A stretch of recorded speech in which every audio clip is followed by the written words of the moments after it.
ભાઈ ઓલું સ્પીકર જરા ખુલ્લું કરી દો, નકર ગળું બહુ ખેંચવું પડશે. બધાને વિનંતી છે, થોડાક પ્લીઝ મોટા વડીલો આગા આવ્યા જાવ થોડા, પછી આમાં તાણી તાણી થાકી જાય. આજે ખંભાળિયા ખાતે ઉપસ્થિત આપ સૌ દેવભૂમિ દ્વારકા જિલ્લાના અલગ અલગ ગામ, અલગ અલગ વિસ્તારમાંથી પધારેલા વડીલો, આગેવાનો, યુવા દોસ્તો, માતાઓ, બહેનો, આ પંથકની અંદર મહેનત કરી અને આ પંથકને ઉપર લાવવા માટે સતત ચિંતા કરતા સૌ પત્રકારો, સરકારી તંત્રના મિત્રો, મીડિયાના મિત્રો, બધાનું હું ગોપાલિકાની ખૂબ ખૂબ સ્વાગત કરું છું. સૌને બે હાથ જોડીને મારા પ્રણામ કરું છું. બહુ જાજો સમય થઈ ગયો છે, એટલે મારી લાગણી એવી છે કે 10 મિનિટ મારી વાત હું રાખીશ, કેમ કે ભૂખ્યા માણસને બહુ હેરાન ન કરે અને આમાં મગજ છટકી જાય. મંચ ઉપર બિરાજમાન સૌ વડીલો, વિશેષમાં આપણા વિરેનભાઈ, આપણા રૂબાભાઈ અને આપણા રામભાઈ આ જિલ્લાની અંદર લાંબા સમયથી જેઓ નેતૃત્વ સંભાળે છે, અનેક મુશ્કેલીઓની વચ્ચે પણ તેઓ પડકારોની સામે પણ કામ કરી રહ્યા છે. વિરેનભાઈની મને ખ્યાલ છે ભાણવડ નગરપાલિકા વખતે ખૂબ ધાક ધમકી, દાદાગીરી, અનેક સમસ્યાઓ હોવા છતાંય ઈમાનદારીથી અને મજબૂતીથી અમારી આજે ટકી રહ્યા છે, એટલે એમનો વિશેષ આભાર માનું છું. દોસ્તો, સૌથી પહેલા આપણે વિસાવદર, ભેસાણ અને જુનાગઢ ગ્રામ્ય પંથકની આમ જનતા, ખેડૂતો, ખેત મજૂરો, માલધારીઓ, રત્ન કલાકારો કે જેમણે આખા ગુજરાતને એક નવી હિંમત આપવાનું, બળ આપવાનું કામ કર્યું છે, એનો વિશેષ આભાર વ્યક્ત કરીશ મારી વાતમાં. આખા ગુજરાતની અંદર લોકો દુઃખી તો હતા, છે, પણ આશા મરી ગઈ. લોકોનો આત્મવિશ્વાસ ડગી ગયો, હિંમત પૂરી થઈ ગઈ. અનેક લોકો આપણી દેશી ભાષામાં હરેરી ગયા, આઘાતમાં આવી ગયા હતા, થાકી ગયા હતા, કંટાળી ગયા હતા કે હવે કાંઈ નહીં થાય. લાગતું નથી કે આને કોઈ ઉભા રાખી શકે, આ ભાજપ વાળાને નહીં કોઈ કાંઈ કહી શકે. હજારો લોકો નિરાશ થઈને યા તો ભાજપમાં યા તો ઘરે બેસી ગયા હતા. અને એવા સમયે આખા ગુજરાતના ચહેરા ઉપર ચમક લાવવાનું કામ, લોકોની આંખોમાં નૂર લાવવાનું કામ, લોકોના મનોબળને મજબૂત બનાવવાનું કામ, લોકોની હિંમત વધારવાનું કામ વિસાવદર ભેસાણના ક્રાંતિકારી લોકોએ કર્યું છે. એ બદલ આપણે સૌ વિસાવદરના લોકોના આભારી છીએ. ધારાસભ્યો તો અનેક બન્યા, ભવિષ્યમાં પણ બનશે, પણ કોઈ એક વ્યક્તિ ધારાસભ્ય બને અને આખું ગુજરાત હરખાય અને એ હરખ 10 દિવસ સુધી ટકે, એવું આ ગુજરાતના ઇતિહાસમાં પહેલી વાર બની રહ્યું છે. ધારાસભ્ય અહીંથી બન્યા છે, એક વાર નહીં 10 વાર બન્યા લોકો, જિલ્લે જિલ્લે બન્યા. પણ જે બને એ નાચે, એની પાર્ટી, એનું કુટુંબ, એની જ્ઞાતિના 5 જણા બેકારો પટવાડીઓ કરે, વિખાઈ જાય. લોકોને કઈ રસ ન હોય. પણ આ કેવી ચૂંટણી હશે, કેવું પરિણામ હશે, કેવા જ્ઞાના બળુકા માણસો હશે, અને ઈશ્વરનો આપણને બધાને શું સંકેત છે કે 10 દિવસ થયા ને તો આ જીતનો પરખ ઉતરતો નથી. દોસ્તો, એવી આ જીત છે. અને જીતની પાછળ અનેક કાર્યકર્તાઓએ માનનીય યશોદાનભાઈના નેતૃત્વમાં પરસેવો પાડ્યો છે, લોહી રેડી દીધું. નામ લઈ લઈને એક વ્યક્તિના યોગદાનની હું નોંધ લઈશ તો મહિનાઓ લાગે એમ છે. પણ આ જીત ગોપાલ ઇટાલિયાની નથી, ટીમ આખીની જીત છે. બોલર દડો ફેંકે, ફિલ્ડર કેચ પકડે, બે પોતાનું કામ કરે ને તો જ કપ મળે. એમાંથી એક કામ ન કરે તો કપ ન મળે. ગોપાલ ઇટાલિયાને જો કપ મળ્યો હોય તો એનો અર્થ એ થયો કે અમારા ફિલ્ડરોએ ફિલ્ડિંગ સારી કરી, બોલરોએ બોલ સારો ફેંક્યો, વિકેટ કીપરોએ વિકેટ હરખી ઉપાડી લીધી, અને અમારા કેપ્ટન ઈશુદાનભાઈ કેપ્ટનની હારી કરીને ત્યારે આ કપ વિસાવદરનો હાથમાં આવ્યો. અમારી આખી ટીમને હું શુભેચ્છા પાઠવું છું. આખી ટીમે બહુ મહેનત કરી. પણ દોસ્તો, હવે આગળ શું? હવે અહીંથી ક્યાં જવાનું છે? શું કરવાનું છે? કોણે કરવાનું છે ને કેવી રીતે કરવાનું છે? એ સંદેશ લઈને વિજય સંદેશ યાત્રાના માધ્યમથી અમે તમારી વચ્ચે આવ્યા છે। હવે આગળનો સંદેશ આખા ગુજરાત સુધી પહોંચાડવો છે અને સંદેશ છે શું? વિસાવદરની જનતાએ આપણને બધાને 3 સંદેશ આપવાનું કામ કર્યું છે દોસ્તો। એમાંથી પહેલો સંદેશ આખા ગુજરાતની જનતાને વિસાવદરે સંદેશ આપ્યો છે। પહેલો સંદેશ એ છે કે ભાજપ પાર્ટી હારવી જોઈએ, હારવી જોઈએ, હારવી જોઈએ। એ સંદેશ છે આખા ગુજરાત માટે કે આ પાર્ટી ક્યારેય નો ભાજપ જીતવું જોઈએ, એ હારવાને લાયક પાર્ટી છે। એ પહેલો સંદેશ ગુજરાતના જન જન સુધી પહોંચાડવાનું કામ કરવાનું છે આપણે। બીજો સંદેશ કે ભાજપ પાર્ટીને હરાવી શકાય છે, હરાવી શકાય છે, હરાવી શકાય છે દોસ્તો। એ સંદેશ વિસાવદરની જનતાએ આપ્યો। એ એમના મનમાં ભલે મોટા 30 માર ખા હોય, પણ વિસાવદરની જનતાએ આપણને એવો સંદેશ આપ્યો, આપણને ઉદાહરણ પૂરું પાડ્યું કે આખી ગુજરાત ભાજપની સરકાર, તમામ મંત્રી, ધારાસભ્યો, સાંસદ સભ્યો, એપીએમસી ના ચેરમેનો, ડેરીના ચેરમેનો, જિલ્લા સહકારી સંઘના ચેરમેનો, જિલ્લા પંચાયતના ચેરમેનો, તાલુકાની પંચાયતોના હોદ્દેદારો, તમામ લોકો લાગી જાય તો પણ ગુજરાતના ગામડાનો માણસ જો મુઠ્ઠી વાળે ને તો ભાજપને મુઠ્ઠી વાળે ભગાડી શકાય તે સંદેશ વિસાવદરે આપ્યો। પહેલો સંદેશ છે ભાજપને હરાવવું જોઈએ, બીજો સંદેશ છે હરાવી શકાય એમ છે, અને વિસાવદરની જનતાએ ત્રીજો સંદેશ આપણને એ આપ્યો છે કે બોલવું પડશે મારા બાપ માવતરો, બોલવું પડશે, મૂંગા રહેવાનું કાંઈ નહીં થાય। કોઈ બોલતું નથી, ઠંડાઈ મૂંગા બેઠા છે, અને એટલે ગુંડાઓ, માફિયાઓ, તોડબાજો, સરકારી માણસો પબ્લિકના ગળું પકડી લીધું છે, ગોચી પકડી લીધું છે। અમારે એ બાજુ જંગલમાં દીપડા છે ને, ગળકી પકડે, એમ ગુજરાતની ગળકી ભાજપના માણસોએ પકડી લીધી। શું કામ? કોઈ બોલતું નથી, બધાએ મૂંગા બેઠા છે। કોક ડરના મારે બોલતું નથી, કોક લાલચના કારણે બોલતું નથી, કોકને હોતો મળી જાય એટલે બોલતું નથી, કોકને પૈસા મળી જાય એટલે બોલતું નથી, કોકને પોલીસ ભટકાઈ જાય એટલે બોલતું નથી, કોકને પોતાની જ્ઞાતિની શરમ માટી આવે છે એટલે બોલતું નથી, કોકને ભવિષ્યમાં ટિકિટ જોતી છે એટલે બોલતું નથી, કોઈ બોલતું નથી, એટલે હજારો પ્રશ્નો આપણી સામે ઉપસ્થિત થયા છે। આ દલવાડી સમાજના આગેવાનોએ પ્રશ્ન રજૂ કર્યો કે અમારા ખેતરમાં આવવા જવાનો માર્ગ, એક માથાભારે માણસે રસ્તો ખોજ્યો કે મારે આ ખેતરથી આ ખેતરમાં પાણી લાવવું છે, એટલે ખોદી પાઇપ નાખીને ભરી દઈશ, 300-400 મીટરનો ખાડો કરી નાખ્યો।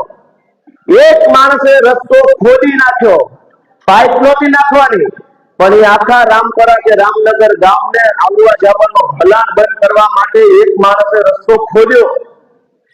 એક માણસની એવડી મોટી હિંમત કે 50-100-150 પરિવારોને આવવા જવાનો રસ્તો રોકી લે, અને આખું સરકારી તંત્ર એક ગુંડા બદમાશ માણસની સામે લાચાર કરીને ઊભું રહે।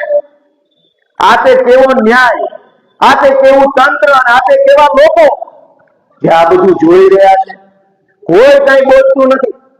દોસ્તો, પ્રશ્ન ઉપર વાત કરવા બેસીએ ને તો 1000 પ્રશ્ન તો ખાલી દેવભૂમિ દ્વારકા જિલ્લાના હોય, પણ મારે એમ કહેવું છે કે આપણો મુખ્ય પ્રશ્ન છે શું અહીંયા બંગડી ડેમ કે સના ડેમ નથી બન્યો 20 વર્ષથી? એ પ્રશ્ન છે?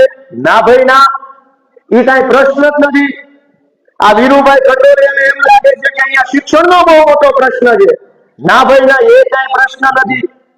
અહીંયા રાજુભાઈ કરમડાને એમ લાગે છે કે પીવાના પાણીનો બહુ મોટો પ્રશ્ન છે। ના ભાઈ ના, એવું કઈ નથી। અહીંથી ઓલા વડીલો મળ્યા એમ કહે છે કે સરકારી તંત્ર ને પોલીસ તંત્રની બહુ દાદાગીરી છે। નાના માણસો, રિક્ષા ચલાવતા લોકો, સલાયામાં અને બંદર ઉપર બોટ ચલાવતા લોકો માંથી હપ્તા વસૂલે છે, એ બહુ મોટો પ્રશ્ન છે। ના ભાઈ ના, એ મોટો પ્રશ્ન નથી। ઘણાને એમ લાગે, હેમંતભાઈએ વાત કરી કે અહીંયા રોડ તૂટલા છે, એ બહુ મોટો પ્રશ્ન નથી। સૌથી મોટો પ્રશ્ન એ કે આટલી બધી ચૂંટણી આવ્યા પછી જયારે મત આપવા જઈએ ત્યારે બટન ઉપર આપણે જોઈએ કે અટક કે અમારી જ્ઞાતિનો કયો છે ને એનું દાખલો આપણને એના રોજ નથી દેતા તો અટક ગોતીએ છીએ કે આ કંડોરિયા છે તો કઈ જ્ઞાતિનો હશે, ચૌહાણ કોણ હશે, કરપડા કોણ હશે, ઇટાલિયા કોણ હશે. આઝાદીના 75 વર્ષ થયા, દરેક ચૂંટણીમાં વધતા ઓછા અંશે આપણે આપણી જ્ઞાતિના મત આપ્યા છે. એ પછી આ પીડા ઓછી થઈ. 75 વર્ષ સુધી આપણી નાતના માણસને મત આપ્યો, કોક મંત્રી બન્યું, કોક ધારાસભ્ય બન્યું, કોક જિલ્લા પંચાયતમાં ગયું.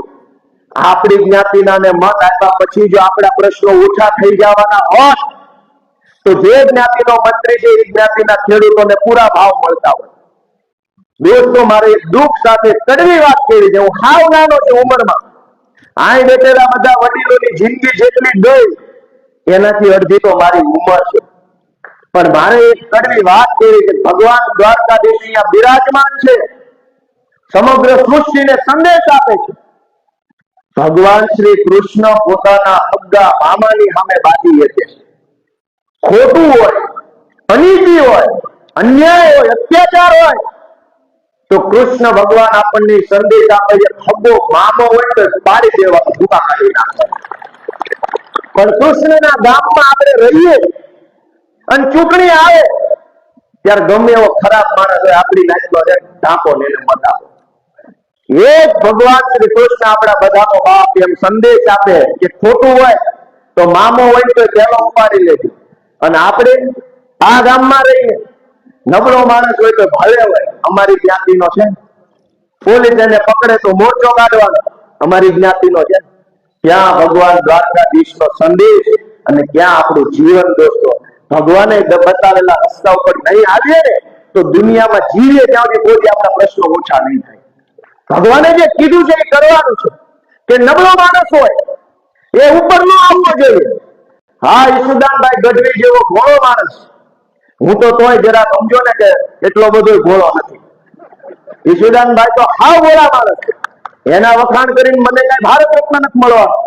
વાસ્તવિકતા તો એ છે ભગવાનના માણસ, માતાજીમાં અપાર શ્રદ્ધા ધરાવે, ગામડાનો સીધો સાધો ઘોડો કેવો માણસ હોય પણ પોતાની મહેનતથી, પોતાના સંઘર્ષથી, પોતાની એક ધગશ છે કે લોકો માટે મારે કંઈક કરવું છે એટલે આગળ આવ્યા, મહેનત કરી, અપમાન સહન કર્યા, માર ખાધો, મેણા ટોણા ખાધા, જેલમાં ગયા.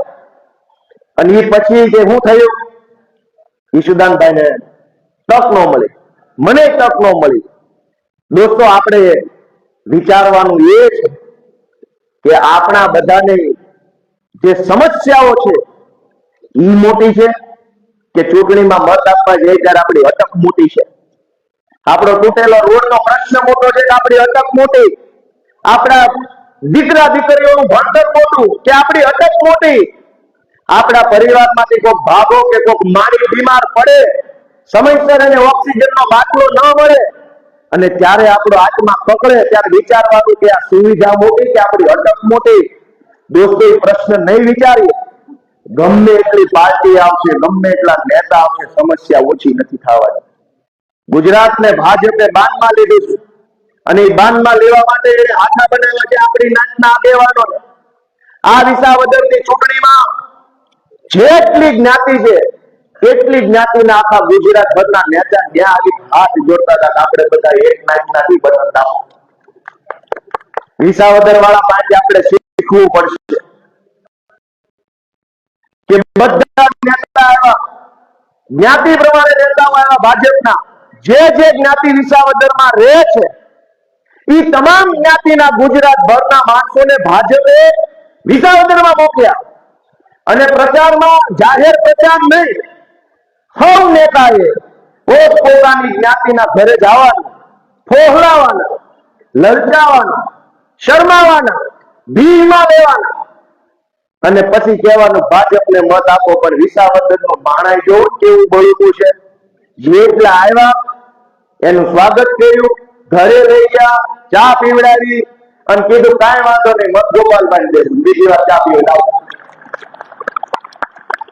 એ વાતમાં ન આવ્યા કહેવાતા જ્ઞાતિના આગેવાનોની વાતમાં એક માણસ નો આવ્યો ત્યારે આજે એનો જય જયકાર આખા ગુજરાતમાં થઈ રહ્યો. દોસ્તો, પોતાની જ્ઞાતિનો નેતા આવે, ફોહલાવે, ખોટા માણસને, નબળા માણસને, ખોટી પાર્ટીને મત આપવાનું કે અને એની સામે ટાઈટ થઈને તાકાતથી ઉભો રહે, એ જ અસલ કાઠિયાવાડી ખેડૂત માણસ કહી શકાય. પોતાના મુદ્દા ઉપર મત આપતા આપણે બધા વિચારવું પડશે. વિસાવદરની જનતાએ પાર્ટી જોઈને નહીં, માણસ જોઈને બટન દાબવાનું કામ કર્યું. એ વાતનો હરખ તમારા ચહેરા ઉપર છે. પાર્ટી જોઈને બટન દાબવું હોય તો કઈ પાર્ટી ના આપે? માણસ જોયો, કામનો કોણ છે, બોલે એવો કોણ છે, કોણ આપણા માટે લડી શકશે, કોણ અવાજ ઉઠાવી શકશે, એ વિચારવાનું આપણે છે. દોસ્તો, ચૂંટણીઓ પર ચૂંટણીઓ આવે છે, અનેક ચૂંટણીઓ આવે છે અને આપણી પીડાઓ ઘટવાના બદલે વધતી જાય છે. તમે જુઓ, દિલ ઉપર હાથ રાખીને બધા વિચારે. અને આ વાત કઈ સામે બેઠા એટલા પૂરતી નથી. આ કેમેરાની પાછળ હજારો લોકો મારી વાત સાંભળતા હશે. એને વિનંતી છે કે કયા ગુજરાતમાં આપણે રહીએ છીએ, જ્યાં ભગવાન દ્વારકાધીશ બિરાજમાન હોય, સોમનાથમાં ભગવાન મહાદેવ સાક્ષાત બિરાજમાન હોય, આયના પોરબંદરમાં જન્મેલા પૂજ્ય ગાંધી બાપુએ આખી દુનિયાને રસ્તો બતાવ્યો અને આપણા ગુજરાતમાં રસ્તો જ નથી. ખાડા જે ગુજરાતનો ગાંધી આખી દુનિયાને માર્ગ બતાવે, એ ગુજરાતની અંદર ભારતના પ્રશ્નો 3 કલાકે જ્યાં પહોંચી શકાય. મારે આવવાનું હતું કાલે વિસાવદરથી અહીંયા ખંભાળિયા. વિસાવદરથી ખંભાળિયા આવવામાં વાર શું લાગે? હું સાંજે 6:30 વાગે વિસાવદરથી નીકળ્યો અને રાત્રે 12:30 વાગે ખંભાળિયા પહોંચ્યો. સારી ગાડીઓ રાખીએ છીએ, જલ્દી પહોંચી શકાય, સમયસર પહોંચી શકાય. આપણી પોતાની સલામતી રે, કઈ તકલીફ પડી હોય તો વાગે નહીં જલ્દી, એ માટે વ્યવસ્થા કરી છે. રોડ ક્યાં?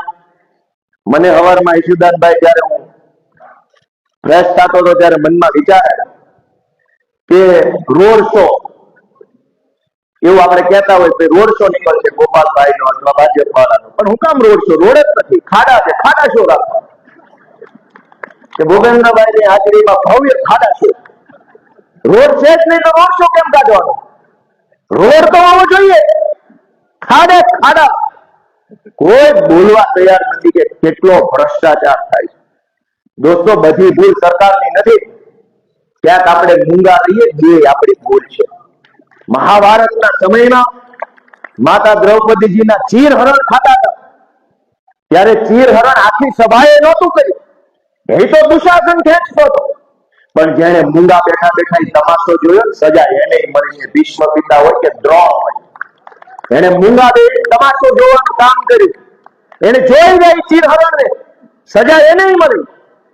હા, આખા જિલ્લામાં કે આખા ગુજરાતમાં જે લોકો ભાજપનો તમાશો જોઈ રહ્યા છે, શિક્ષણના મુદ્દે, આરોગ્યના મુદ્દે, રોડના મુદ્દે, જમીનના મુદ્દે, ખેડૂતના મુદ્દે ભાજપે જે તાનાશાહી ને ભ્રષ્ટાચાર કર્યો છે, એને મૂંગા બેહીને ચૂપચાપ ઘરે બેહીને ખાનામાના જે જોઈ રહ્યા છે ને, દોષ તો એનો એટલો છે જેટલો ભાજપ વાળા.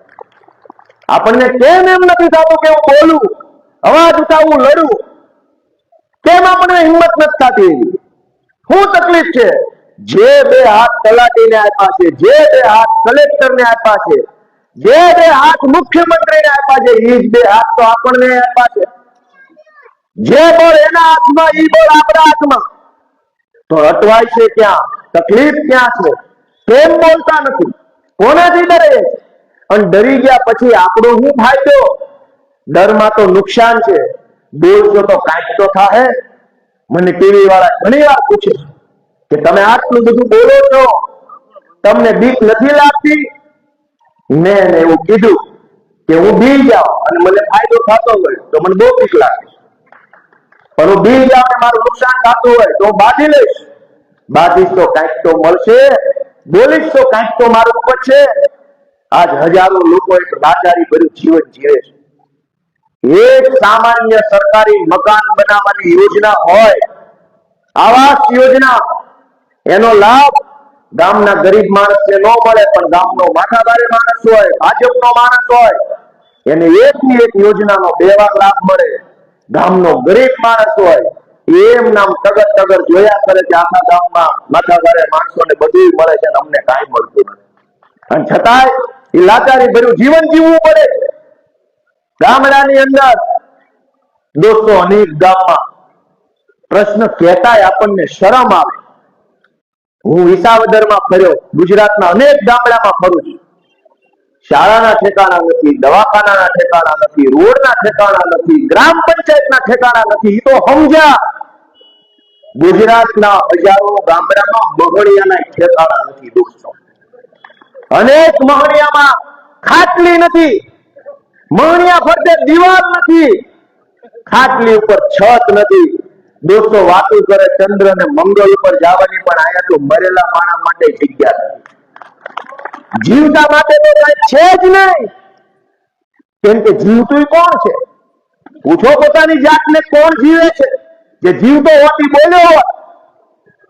જીવતા માણસ સ્કૂલ નથી, દવાખાના નથી, રોડ નથી, બસ નથી, સ્ટાફ નથી, તલાટી નથી, કામ નથી, એફઆઈઆર નથી. પણ એ વ્યવસ્થા તો જીવતા માણસ માટે બનાવેલી છે. કોણ જીવે છે ગુજરાતમાં? પૂછે પોતાની જાતને. અને જે જીવતો હોય એ હામો થાય, જે જીવતો હોય એ ત્રાડ પાડે, જીવતો હોય એ અવાજ ઉઠાવે, જીવતો હોય એ ડોકું કપાઈ નાખે, બાકી ડોકું નમાવે નહીં, એને જીવતો માણસ કહેવાય. પણ સુવિધા નથી. જીવતાની તો મૂકો, મરેલા માણસ માટે મહણિયા નથી. હવે ક્યાં કકડાટ કરવા? કોને ફરિયાદ કરવાની? આપણે બધાય આપણી જ્ઞાતિના મત આપો, પછી આપણી જ્ઞાતિનો એક ભાગો મરી જાય એટલે હળગાવા ક્યાં જવાનું? આ ચોમાસામાં વરસાદ વરસતો હોય, અનેક ગામ એવા છે, વાટે રહેવું પડે. ચાલુ વરસાદે ક્યાં અગ્નિદાહ કરશો? મારી વાત સાચી હોય તો નાભીમાંથી આ પાડો, નકર ના પાડો. સાચી વાત છે ખોટી? આપણે એમ કહીએ કે આ પ્રશ્ન છે, ઓલો પ્રશ્ન છે, આ બનતું નથી, આમ થઈ ગયું. 10 કિલો કાગળિયાના થપ્પા લઈને મલક ફર્યા કરે. જેના ઘરે જાવ ને એના ઘરે એટલા તો કાગળિયા છે. કોકને જમીનના, કોકને મકાનના, કોકને રોડના, કોકને પોલીસ સ્ટેશનના, કોકને વન વિભાગના, કોકને વીજળી વાળાના. હશે કે નહીં હોય? ભૂખ્યા થઈ ગયા. હાલો ભાઈ બોલ પૂરું કરીએ. 3 જણા આ પાડે ન હોય, સાચી હોય બધા આ પાડો, બધા ના પાડો. એક માણસના ઘરે 2-2, 5-5, 10 કિલો કાગળિયા છે. આ સમાજના વડીલો આવ્યા, કેટલા કાગળ આવ્યા? થપ્પા કાગળના. જેટલો થપ્પો કાગળનો છે ને એનાથી 1000 ગણી પીડા મોટી છે, પણ એક કાગળ સમાધાનનું નથી, સોલ્યુશન એક કાગળ નથી. પીડાના 500 કાગળ, વેદનાના 1000 કાગળ, આશ્વાસનનું એક કાગળ આ ભાજપની સરકાર પાસે નથી દોસ્તો. કોઈનું આંસુ લૂછવાનો હાથ નથી, કોઈને ખભો આપવા માટે માણા નથી. અને આ બધું હું કામ થયું કે જ્યારે ચૂંટણી આવે, આપણી જ્ઞાતિનો કોણ છે, આપણી જ્ઞાતિના ફલાણા ભાઈ કોની હારે છે.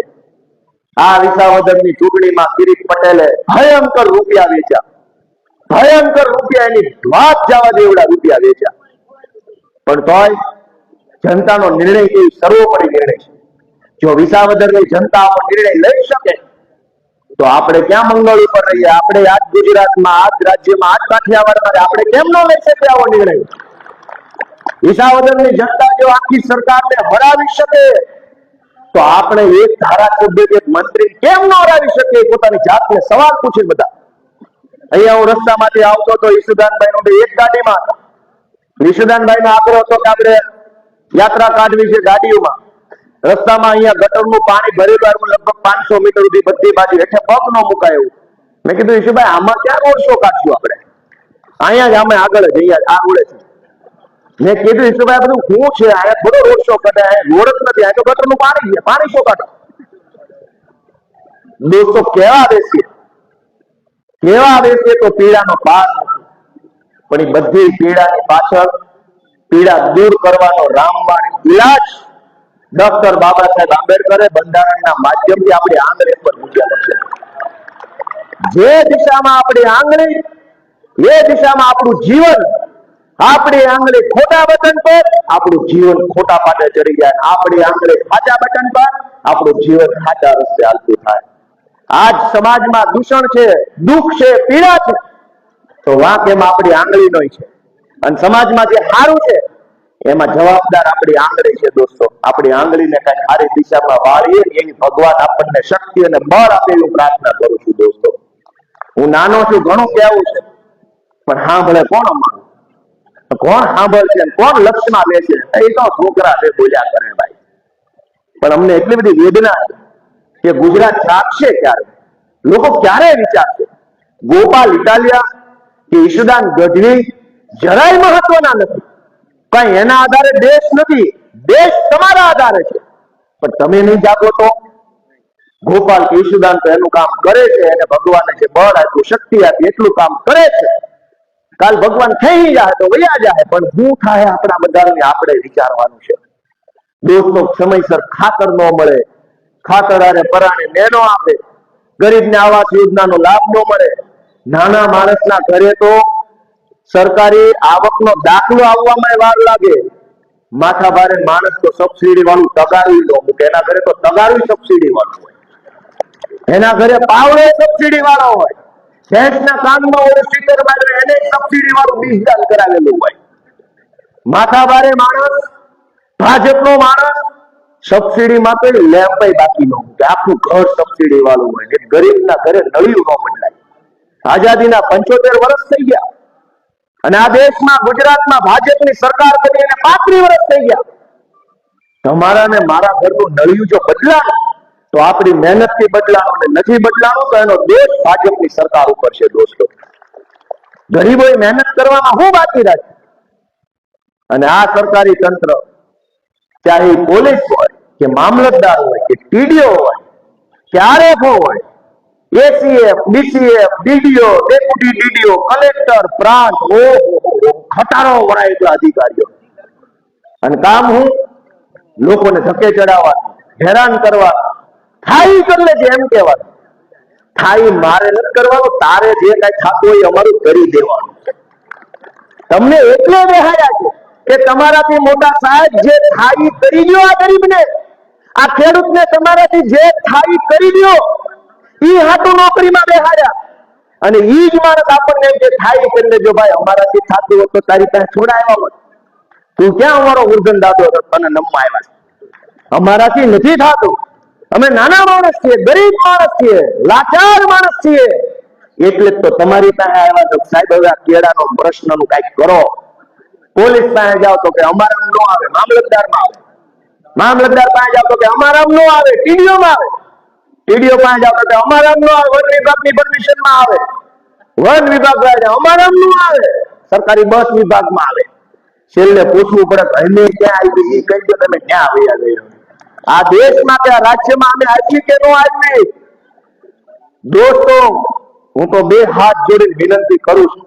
એક મામૂલી ધારાસભ્ય છું, હજી 10 દી જૂનો, જાજો જૂનો નથી થયો. નવો જોડો કેમ ડંખે જાજો, એમાં અમારી વાત છે. નવો કુવો છું, થોડી ધૂણીશ, પણ મારી વિનંતી છે ને, એના શબ્દો મારા મોઢેથી નથી બોલ્યું, મારા આત્મામાંથી બોલ્યો છું દોસ્તો. આ શબ્દો મેં મારા કાળજામાંથી કાઢ્યા છે. મારી વાતને આખું ગુજરાત ધ્યાને લે. હું નથી મહત્વનો, હું બીજી વાર ધારાસભ્ય બનવું ન બનવું મહત્વનું નથી, પણ એક લાચાર માણસની જિંદગીમાં બદલાવ આવે, આત્મસન્માનથી એક માણસ જીવી શકે, સ્વાભિમાનથી જીવે, વટથી જીવે. ઝૂંપડું ભલે નાનું હોય પણ વટ તેની ઓછો ન હોય એવું જીવન જીવી શકે એવું ગુજરાત આપણે બનાવવાનું છે. બધાય કરોડપતિ નહીં થઈ જાય, પણ સન્માન બધાનું એક સરખું હોવું જોઈએ. કેમ કે બાબા સાહેબ આંબેડકરે જે બંધારણ બનાવ્યું એમાં ભારત દેશના વડાપ્રધાનના મતની કિંમત 1 અને દેવભૂમિ દ્વારકાના છેલ્લા ગામડામાં મજૂરી કરતા અભણ માણસના મતની કિંમત પણ 1. આ અધિકાર કોણે આપ્યો? સંવિધાનથી મળ્યો, બાબા સાહેબે આપ્યો. વડાપ્રધાન ભલે અમીર હોય, ગામનો માણસ ભલે ગરીબ હોય, પણ ભારતનું સંવિધાન એમ કે છે કે જેટલું સ્વાભિમાન અને સન્માન વડાપ્રધાનનું છે એટલું જ આપણા દેવભૂમિ દ્વારકા જિલ્લાના ગરીબ માણસનું સન્માન પણ છે. આપણે શું આશા રાખીએ સરકાર પાસે કે દરરોજ સવારે 10 વાગે મામલતદાર ઓફિસે આપણા ઘરે ટિફિન આવી જાય? એ આશા આપણી નથી. એ તો ભગવાને હાથ આપ્યા છે, ખાડો ખોદી મહેનત કરી મજૂરી કરી ખાઈ લેવું. પણ તમારો સરકારી માણસ અને તમારી સરકાર જો આપણા ગામડાના ગરીબ ખેડૂતને સન્માન નહીં આપી શકે તો એ હરગીજ ચલાવી નહીં લેવાય દોસ્તો, ક્યારેય ચલાવી ન શકાય. સરકાર પાસે આપણે શું માંગીએ કે જેટલું સન્માન સરકારના માણસને મળે, મોટા માણસોને મળે, માથાભારે માણસોને મળે, અધિકારીઓને મળે, એટલું સન્માન આપણને કેમ ન મળવું જોઈએ? આપણો શું વાત છે? આપણે માથાભારે નથી એટલે આપણો કોઈ હક નથી? આપણે સીધા છીએ એ આપણો ગુનો છે? આપણે મહેનતુ માણસો છીએ, શરીફ માણસો છીએ, સજ્જન માણસો છીએ, શું એ આપણું પાપ છે? દોસ્તો, આત્મા જગાડો, પોતાની જાતને પ્રશ્ન પૂછો. સૌની જ્ઞાતિ મહાન છે, જે અહીંયા બેઠા છે બધાની જ્ઞાતિ મહાન છે, પણ આપણા બધાની જ્ઞાતિ કરતા દેશ સૌથી મહાન છે, લોકતંત્ર મહાન છે, ભારતનું સંવિધાન મહાન છે. અને સંવિધાનને બચાવવા માટે, દેશ બચાવવા માટે, લોકશાહી બચાવવા માટે, આ ભાજપના ગુંડાઓને ભગાડવા માટે તમારે આંગળીમાં રહેલા મતની સાચી ઉપયોગ કરજો, સાચો ઉપયોગ કરજો એ વિનંતી દોસ્તો કરું છું. આપણે બધાય મહાન છીએ, આપણા પૂર્વજો મહાન છે, આપણા ભારત દેશના મહાપુરુષો મહાન છે, પણ એમના વારસામાં જે મહાપુરુષોને આપણે બધા જે જ્ઞાતિના હોય એ બધી જ્ઞાતિમાં એક મહાપુરુષ છે. આપણા ઘરમાં એનો ફોટો હોય, આપણે એનો નારો બોલાવતા હોઈએ, પછી તો આપણને વિચાર આવવો જોઈએ કે મારા પૂર્વજો આટલા મહાન હતા, એના ગામમાં આવા તૂટેલા રોડ હોય તો આપણા માટે રાષ્ટ્રીય શરમનો વિષય ન હોવો જોઈએ? ઈ મહાપુરુષોના ગામમાં એ ગાંધીજી હોય, સરદાર પટેલ હોય, કે કૃષ્ણકુમાર સિંહજી હોય, કે અહીંથી દ્વારકા જિલ્લાથી ભગવાન શ્રી કૃષ્ણના મહાપુરુષ, એમના વારસાના ગુજરાતમાં કોઈ ખેડૂતે આત્મહત્યા કરવી પડે, કોઈ માણસે દવા પી જવી પડે, કોઈ માથાભારે માણસોના ત્રાસથી કોઈ 9મા માળેથી હેઠો પડતું મૂકીને મરી જાય, એ આપણા માટે રાષ્ટ્રીય શરમનો વિષય નથી? આપણે આપણા આત્માને પૂછવાનું છે. હું ગુજરાત આખાની જનતાને વિનંતી કરું છું કે આત્મા જગાડો, મનોમંથન કરો, પોતાની જાતને ઢંઢોળો કે તમે કોના વારસદાર છો, તમે કયા ગુજરાતના વારસદાર છો, કેવા મહાપુરુષોએ આપણને આ ગુજરાત આપ્યું છે, અને આજ ઈ ગુજરાત કેવા માણસોના હાથમાં છે. પોતાના મનને ખંખોળો, જાતને ઢંઢોળો, પ્રશ્ન પૂછો પોતાની જાતને. અને હજારો યુવાનોને વિનંતી કરું છું કે માય ગાંગલા બનીને 5000ની નોકરી નથી ગોતવી ભાઈ. આવો આમ આદમી પાર્ટીમાં અરવિંદ કેજરીવાલ તમને હાવ જ બનાવવા માટે બેઠો છે. 5000ની નોકરી માટે ક્યાં ક્યાં ભટકશું? ભાજપના નેતાની ભલામણ, ધારાસભ્યનો લેટર પેડ, જિલ્લા પંચાયતના પ્રમુખના પગ પકડો, આપણી જ્ઞાતિના પેલા આગેવાનના ઘરે જઈને રામ રામ કરો તો ભલામણ કરશે, ડેરીમાં નોકરી લાગી જશે. એટલે ભાઈ મૂકો એવી લાચારી. 1000 આંખવાળા દ્વારકાધીશે તમને હાવજ જેવા બનાવ્યા છે. આવો હાવજના ટોળામાં કેજરીવાલ, ઈશુદાન ગઢવીના નેતૃત્વમાં તમે કે રણસંકાર કરતા થઈ જાઓ દોસ્તો. ગુજરાતના યુવાનોને વિનંતી છે કે એક પોલીસ કોન્સ્ટેબલ ગોપાલ ઇટાલિયા આજથી 10 વર્ષ 10 નથી થયા હજુ, આજથી 10 વર્ષ પહેલા હું કોન્સ્ટેબલ હતો. યુનિફોર્મ પહેરીને અમારા ભાઈઓ ઉભા ખૂણામાં ઉભો રહેતો, અડપ મારી મોટા મોટા સાહેબો આવે ને ટગર ટગર જોયા કરતા, ટાઈટ ટાઈટ સલામ મારી દેતા. પછી ખબર પડી કે આમાં તો કાંઈ કંકોડાય કાઢી લેવા નથી, એની કરતા તો હું હોશિયાર માણસ છું. પછી ખબર પડી કે આમાં કાંઈ નથી, અને નિર્ણય કર્યો કે ગઈ નોકરી સલામ નોકરી ને આવજો ટાટા બાય બાય, હું રાજનીતિમાં જાય. અમને ઈશ્વરે જે બળ અને તાકાત આપી છે એ તાકાતનો ઉપયોગ કરીને લોકો માટે કંઈક કરી બતાવીશ. દોસ્તો, ગુજરાત ભરના યુવાનોને ભગવાને તાકાત આપી છે. બધાના હાથમાં, મગજમાં અને મોઢામાં ભગવાને એક સરખું બળ આપ્યું છે. પણ આપણે આપણી જ્ઞાતિ ને જાતિ ને આ ધર્મ ને ભારત માતા કી જય, પાકિસ્તાન ને એમાંથી બહાર નહીં આવે તો આપણું બળ વેડફાઈ જશે. હું ગુજરાત ભરના યુવાનોને વિનંતી કરું છું કે આવો 95-04-04-04 આ હાવજ બનવાનો નંબર છે. જેને હાવજ બનવા નંબર ઉપર મિસ કોલ મારી દો. જેને બીક લાગતી ન મારતા ભાઈ રહેવા દો, પણ જેને એવું હોય કે ભગવાને મને તાકાત આપી છે અને હું લલકાર ફેંકવા માંગુ છું, ગર્જના કરવા માંગુ છું, એવું જેના મનમાં હોય એ 95-12-04-04-04 ઉપર મિસ કોલ મારો. અરવિંદ કેજરીવાલ અને ઈશુદાન ગઢવીના નેતૃત્વમાં આવો આમ આદમી પાર્ટીમાં ભેગા મળીને ગુજરાતમાં બદલાવ લાવવાનું કામ કરીએ. દોસ્તો, આ ભગવાનની ધરતી દેવભૂમિ દ્વારકામાં આપ સૌ આટલી મોટી સંખ્યામાં હાજર રહ્યા અમારા બધાનું અભિવાદન કર્યું, સ્વાગત કર્યું. આટલા ઉત્સાહ અને ઉમળકાથી તમે અમારી વાત સાંભળી, અમને આટલું માન સન્માન આપ્યું, એ બદલ હું એક ખેડૂતના દીકરા તરીકે તમારા બધાનો આભાર માનું છું, સૌને પ્રણામ કરું છું. અમને આશીર્વાદ આપો, અમને બળ આપો, તમારો પ્રેમ આપો, જ્યાં જરૂર પડે ત્યાં ટેકો આપો, અને પછી જો કે આપણા બધાના જિંદગીમાં કેવું રૂડું પરિવર્તન આવે છે. મંચ ઉપર બેઠેલા સૌ મહાનુભાવો, આગેવાનો, અમારી દેવભૂમિ દ્વારકા જામનગર જિલ્લાની ટીમ, બધાનો હું ખૂબ ખૂબ આભાર માનું છું. સૌને મારા